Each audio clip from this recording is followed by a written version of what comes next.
Welcome back to the channel and to our Diesel Swap Chevy S10 project. Today we're going to be doing something a bit different and we're going to do a project update. Now the highlight of this video series is of course the diesel swap on this little S10 pickup. However, we've been spending a lot of time trying to make this dilapidated truck look respectable. It's definitely come a long way and thankfully all the hard stuff's been finished. Some folks like the body and paint videos and some people don't. At this point in the project, it's just a lot of sanding and prep work, which doesn't make good video even if you like that sort of thing. As you can see, the cab on the truck is nearly finished, and for the most part, the paint on the cab is done. The doors are up next, which should be fairly easy, as I was able to locate a clean set of doors for this truck. Now, the best part is I have some really good news on this project. Yesterday, I got notification that the last of the special parts for the diesel swap have been shipped, and they're expected to arrive any day now. So that means we can jump right into the diesel swap as soon as the parts arrive. Well, sort of. You see, due to the summer temperature, we've been having a difficult time getting this truck painted, and the reason is we can only work on the truck after 5 p.m. when the shade from the building provides adequate cover to work outdoors. As you can imagine, there's a lot of dust when doing body work, and even if our shop had air conditioning, we'd still have to do the majority of the work outdoors. Unfortunately, for most of the day, this area is in direct sunlight and it's just too hot to do anything. At least for me, I reckon some people can tolerate the heat a lot better. Anyway, we're sort of in a pickle and we can't jump into the diesel swap until we have this truck assembled a little bit more. Now, we don't have to have the whole truck assembled, but the more it's assembled, the better. So the primary focus right now is to finish all the critical paint work because it takes time for the paint to cure. So this week, I didn't really put together an entertaining video because there's almost nothing entertaining about seeing someone sand and paint on an old truck. If you want to see that sort of thing, check out our previous videos where we repair the rocker panels and paint pretty much anything that's not bolted down. The goal this week was to put down the camera and focus on the remaining body and paint work in order to expedite this project. And it actually helped this project get further along without sacrificing quality. Because at this point, the last thing I want to do is take shortcuts just to speed up the progress. This truck deserves to be built exactly how I envisioned it at the beginning of the project. I'm more of a nuts and bolts hands-on mechanical guy, and while I can do paint and body, it's not my favorite thing to do, especially in the summer heat.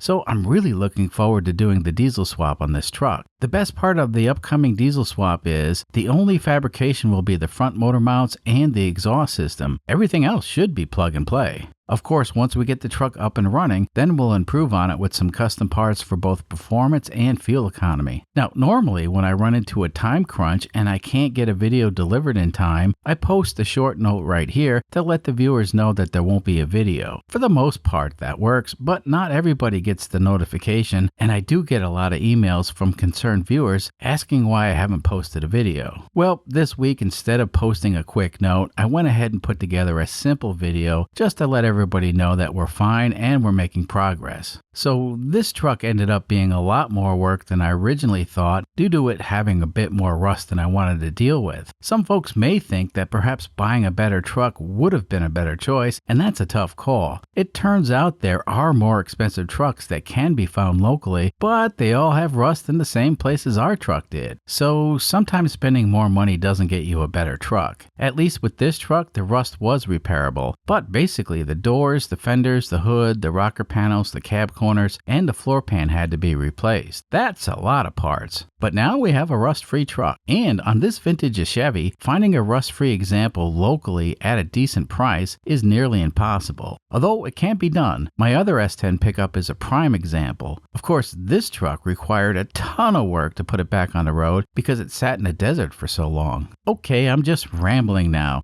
Thanks for tuning in today. I'm fine and we're doing our best to get this truck ready for the diesel swap that's coming up as soon as the next video. I can't wait to dig my greasy fingers into yet another diesel engine, and I'm really looking forward to show you folks some cool stuff. So we'll see you next time. Until then.